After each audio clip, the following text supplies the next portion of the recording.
Hello, everybody, and welcome to Voices of the Goddess podcast, where we empower, inspire, and uplift women to be the goddesses they were meant to be. I'm your co-host, Julietta, also known as the Magical PT.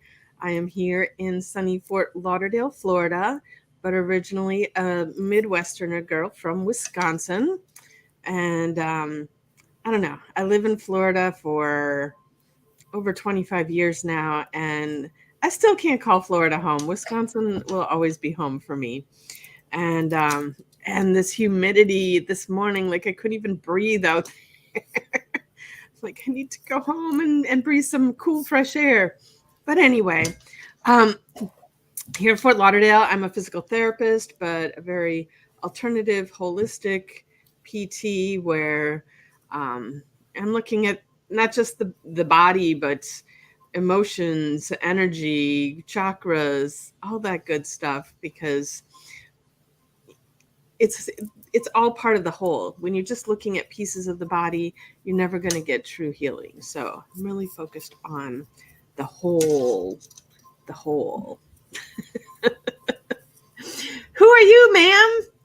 I was thinking about your comment about the humidity because it always cracks me up when I go. Sorry, Allison Mancini, also a Midwest girl, grew up in Michigan, but I have also been in Florida for over 25 years. Actually, both of us are almost 30 years. Yeah, we're not far off. It's getting close. But it cracks me up because I'll go home to visit. See, I still call Michigan home as well. I'll go home to visit in Michigan and my friends will be like, it's so humid. And I'm like, girl, you need to move down to Florida. You have no idea. But they really, really believe their humidity is worse than us. Like they're convinced. And I'm like, just come on down in July or August and let me know if you still feel the same way. Part of it too, I think the difference is up there, it just lasts for a short time. Yeah. And it's going out there this morning and I'm going, okay, ready for months and months and months of this. But I have to tell you what, I thought like our humidity was bad. And my daughter goes to college in Texas, and I'll never forget move-in day. She goes to Baylor in Waco, so like right smack dab in the middle of the state. Move-in day was in the middle of August in Texas. And we were like, okay, we're used to the heat. Like we can handle this. Oh, that's a whole nother level of heat. That was like that dry, you cannot breathe. You just walked into an oven heat. It was crazy. But okay. Enough about the weather. So again, my name is Allison Mancini, and I am Human Resources Director for an amazing company called The Goal Digger Girl. I'm also a functional nutritionist. And my passion, much like Julietta's, is helping women to be their best. Mine's a little bit different. I really work with nutrition. I'm a big believer in what you eat absolutely makes a difference in how you are able to function. And Julietta makes sure that all your body parts are working great. So we work well together. And I'm excited to be here this morning. I'm excited. New month, new sponsor. Yes. So our sponsor right now is Bowtie Kids. They provide courage and confidence for kids with chronic pain, and it's an impact-driven, for-purpose organization committed to enhancing the lives of youth suffering from chronic pain and their families. It's a mission to inspire courage and confidence in youth living with chronic pain and their families by transforming lives through personal development, community building, and gardening to build a sustainable quality of life. On May 26th, you can join them for their Courage and Confidence Awards, which celebrates and honors community leaders who have been courageous and confident in taking on their own lives to serve and support others. To purchase tickets, bid on silent auction items, enter the raffle, or donate to support their work, you can visit them at www.bowtiekids.org. And you can also find, we'll be posting all their stuff everywhere on our social media. And this is an organization I have been involved with. It's probably, I bet, close to 5 years now that I've been working with them. And, you know, it's interesting.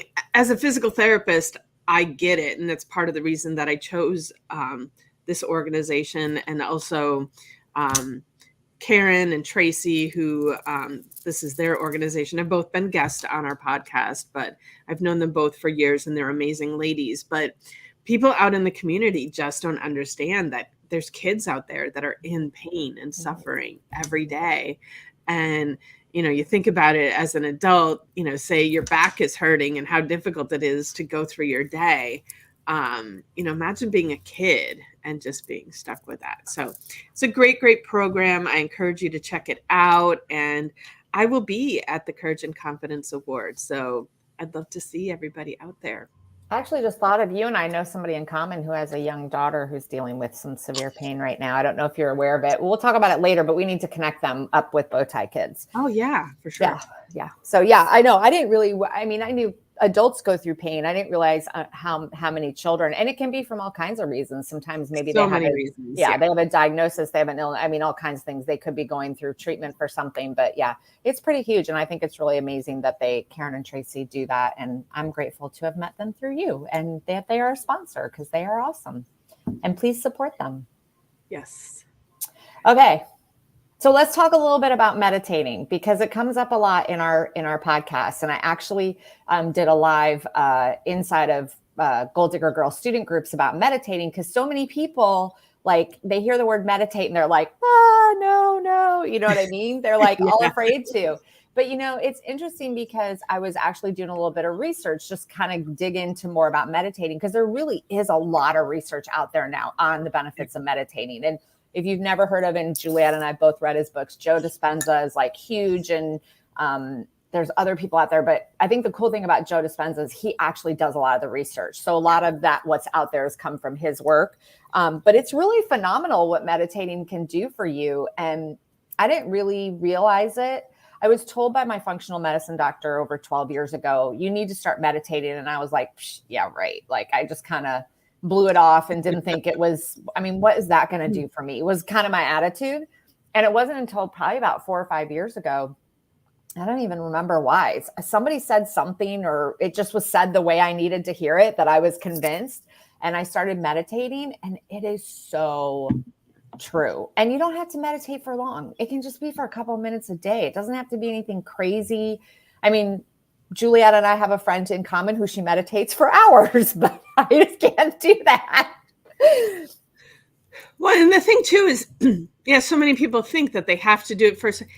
If it's difficult for you, literally start with 1 minute until 1 minute gets to be easy, and then do 2 minutes. But just give it a chance, and you might be amazed. And I just to finish this up before we bring our guest on. There's so many apps out there now. There's Insight, which you and I both love. And what I love about Insight is because you can literally filter to the time that you want to meditate and what you want to meditate on. And it even has sound therapy. It has all kinds of things on it. Awesome. And then there's classes and everything on there too. Yeah, there's Calm, there's Headspace. Peloton, the Peloton app actually has meditations, and this new app I've been using for workouts called Fit On, they have meditate. So a lot of these, and they're free. They're all free. Like, you can meditate anywhere, anytime. So I encourage you to give it a try if you've never tried before. It's good for you. You're going to bring on our guest? I do. Let's bring her on. Hello, Fiona. Hello, great to see you. Thank you. Please take a couple minutes and tell our audience all about you. We'd love to know everything there is to know about Fiona. Okay, so I'm Fiona Cutts. I'm currently in sunny Croatia. I'm actually from the UK originally. And nowadays I'm a facilitator, an international facilitator and coach. And I specialize in helping people to show up in their lives. So helping people with confidence and speaking up. And it wasn't the case for me that I was born with that ability. It was actually the opposite. So I was very shy growing up, and I had quite an overbearing, unkind, really, dad. And that led me to just deciding that the best thing to do was to hide away, to kind of keep out of his range of fire, if you like. And of course, we often make those decisions as children. We make different ones depending on our circumstances. But of course, the thing is that I found myself as a teenager, as a 20-something, as a 30-something, still operating from that space of being very shy and not being able to speak up and show up. And I also really ended up living my life more for my dad than for me. I became an accountant. I worked in the corporate world, and seemingly very successful, but at the same time, kind of hiding big parts of myself with the shyness. And it all came crumbling down when I got a severe illness, chronic fatigue syndrome. And I was actually ill for 5 or 6 years.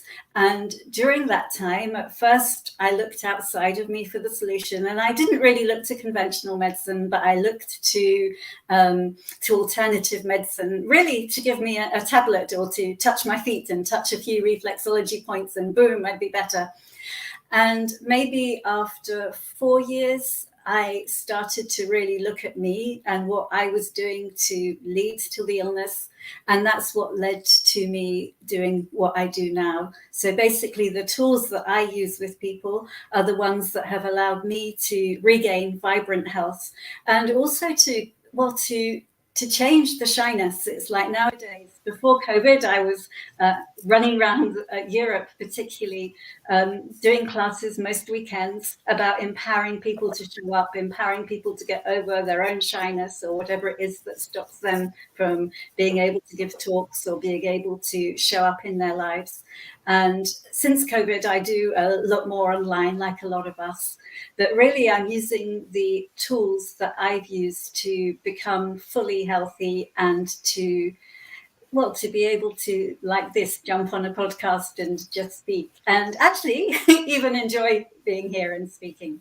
That's awesome. And first of all, I love that you're in Croatia. Fiona and I were talking about that. It's a beautiful country. Secondly, I love that you're doing what came out of your own experience, because that's where I come from also. I was also very ill and went through a lot of difficulty. And I also went the holistic route and not so much the traditional medicine, and really, really made a difference. So with all that you are doing and all these wonderful things that you do to support people, what would you say? We'll just dive right into our questions. What is one book that you wish every goddess would read, and why? And how has this really impacted you in your life?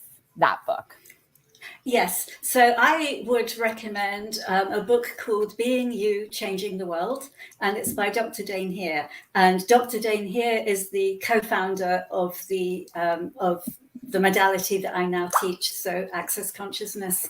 And so this book, the title, Being You, Changing the World, it's about ways of finding out who you actually are.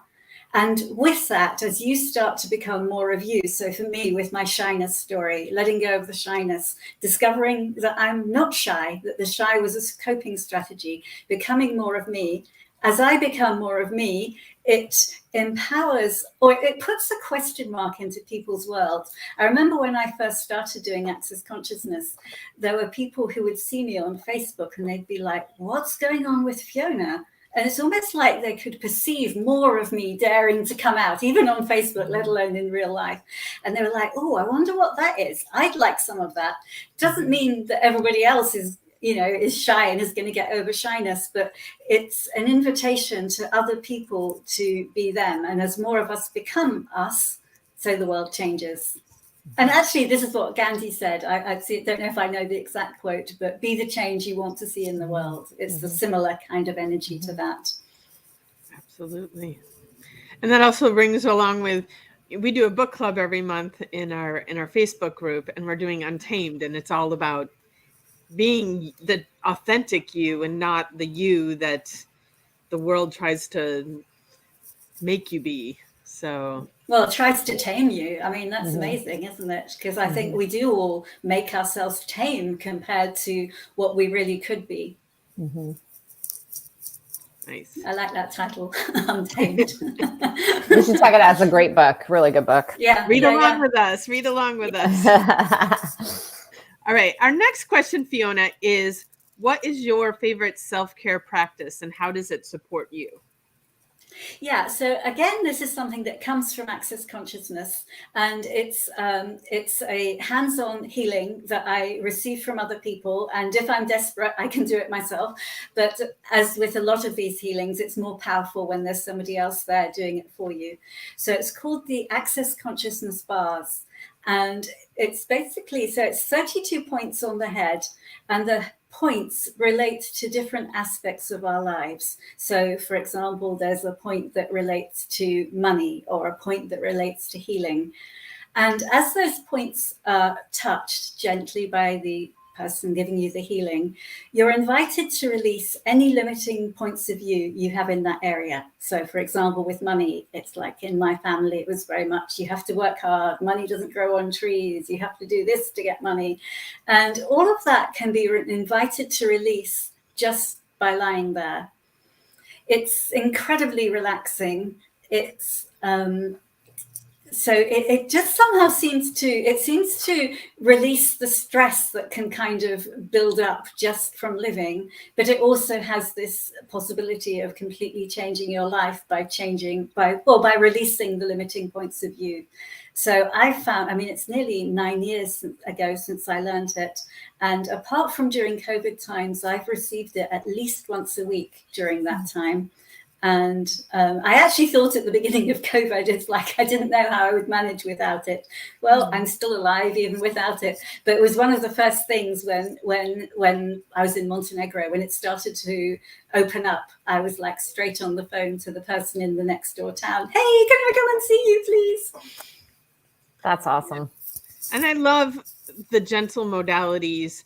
I always tell people to think about it. If someone comes up and shoves you, like your initial response is to resist and push back. And but if someone comes and like lightly touches you to, come along, you're just you go along and you just follow in. And I feel like that's so true in healing in the body.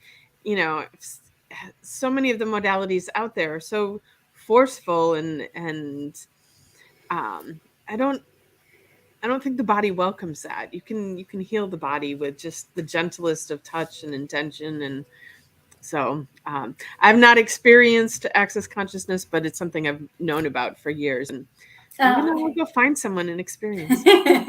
Absolutely. All right. Well, our next question for you, Fiona, is, we all have difficult days, but we still have to show up. We still have things we have to get done. So how do you rise up and get through your day? What tools do you use to get through when you're having one of those mornings? Yes. So again, I mean, you'll get used to it. I keep on saying access consciousness because I love it. And I mean, I facilitate it, but I use the tools all the time myself. So one of the things we talk about in access consciousness is that a question empowers. So a question can change the things. And we have some really simple questions that can just start to change your day. And one of them is just asking. So if you wake up and you're in a funky place, just what else is possible? What else is possible?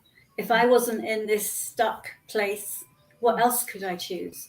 And it just interrupts and invites in. It's like, so in the stuck place, you're going down the rabbit hole. And it's like, I think when you're going down a rabbit hole, you even forget that there's sort of light above it.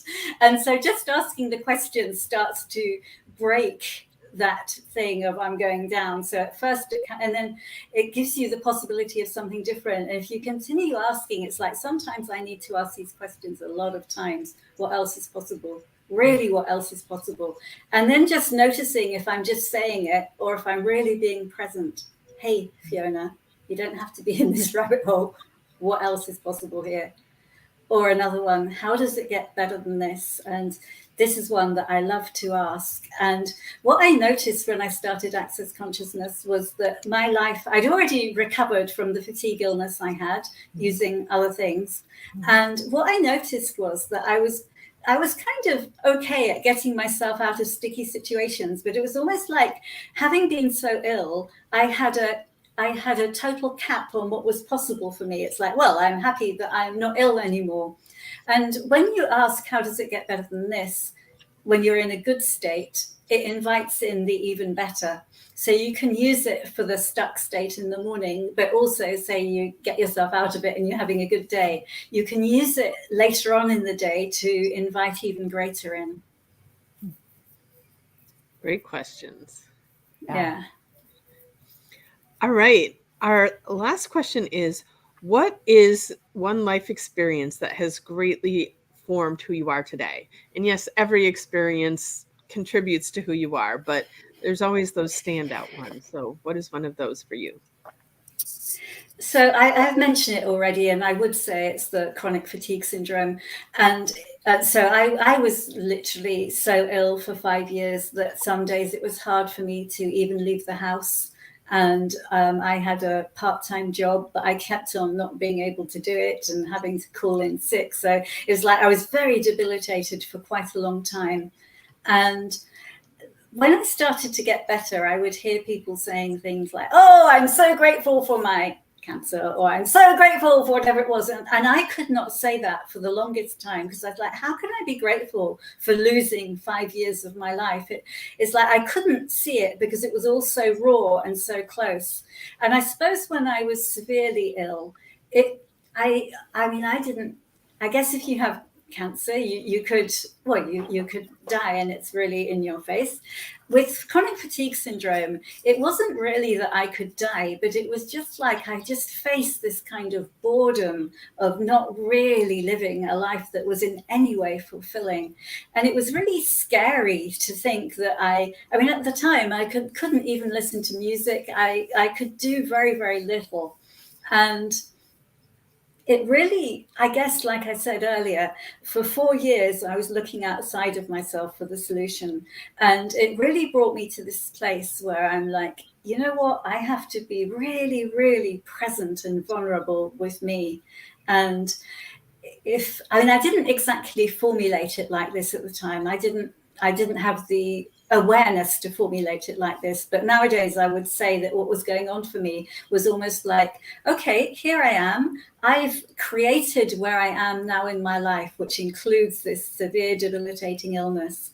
If I created it, I can actually uncreate it. Mm-hmm. I can find a way towards something different. And it was a horrible way to get to that space. But having had that in my life with something so severe, and I was 40 when I became ill, and I literally have more energy, more going on, more excitement, more kind of in my life than ever before. And that's come about through this space of having to really look at everything that I thought was true, look at everything. And I've never said this out loud before, but I guess I can say now that I'm grateful for that. And I don't think I'd even acknowledge that to myself. I'm grateful. I was an accountant and my life was going in a particular direction. I wasn't happy doing that. I really wasn't happy. And did I have to have something as full on as an illness that wasn't life-threatening, but was kind of enjoyment threatening? Let's put it like that. Did I have to go through all of that? Well, maybe not. But I'm so grateful that I have so much more of me as I live my life now. I love that, the stepping out of the victim role. It's so easy to play victim. And that's been one of the most empowering tools that I've learned over the years, that what is my reality? I've created that. And if I don't like the reality that's here, I'm the one that made it. So I'm the one that can change it. And I know it's hard for people to accept that, especially when when bad things happen, to say, I created it. I don't want to admit that I created it, but that's the only way to take your power back and move forward. So I love that you shared that. Yeah. And I think for people that are out there that are suffering with chronic fatigue syndrome, I think you are a voice they need to talk to you, because I've run into people throughout the years and they are suffering. It is definitely something that is very, very difficult. I mean, I know when I went through my illness, it was bad, and I can completely relate to what I was in, almost a complete adrenal failure. So I can completely relate to what you're saying. All joy was completely gone because I could not do anything. And it really, but I also know now, just like you do, that I created that. I got to that space completely by choices I made and things that I did. Now I realize that's not always the case. Like my daughter has a couple pretty serious medical diagnoses, and they weren't she was very young when she was diagnosed. So, but it's so true. I think that you're such a I'm really glad that you came on here today, because I think that this is something that there's a lot of women silently suffering through chronic fatigue, some that don't even realize that that's what's happening to them. So I think that's really amazing. And I absolutely love what you're doing. Thank you. You're welcome. Thank you. So Fiona, if there was one message that you would like our audience to take away from this show this morning, what would that be? So I think it is that however difficult your life may appear, and it may be some chronic illness, it may be, I have a friend at the moment who is in severe financial difficulty, or it could be all kinds of things. However difficult it may appear to be in your life at the moment, something else is possible. It can change. And this idea that we are responsible for our lives, we're not hopeless victims, although that can seem, as you say, really, really difficult when you're in it and you're like, I don't have the money, but I have the illness, or whatever it is. Mm-hmm. It's actually the most empowering thing, because the universe where things just happen to you is one where you don't have any say, whereas the universe where you're like, you two have said, oh, and I've said, oh, somewhere, although it might not have been my best choice, somewhere I've created all of this. That's the universe that you can step out of the victim and actually start to have a different life, whatever it is that's going on right now. Beautiful. I agree. Yes, that was beautiful. It was beautifully said. I could not have said that better. It was very, very true. Oh, thank you so much. Well, first, we want to thank you so much, Fiona, for coming on and being part of our show today. It's been fantastic having you, and you just shared so much that I'm sure our audience will find meaning and useful information from that. So thank you very much. Also want to thank our sponsors, Bowtie Kids.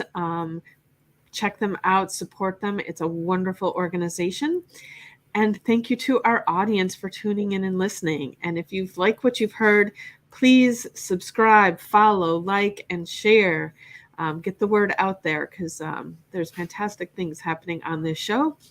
And if you'd like to get in touch with Fiona, Allison, or myself, check out the show notes. All of our contact information, social media, et cetera, is available in the show notes. And with that, I want to wish everybody a magical day. Thank you. Bye-bye. Bye-bye.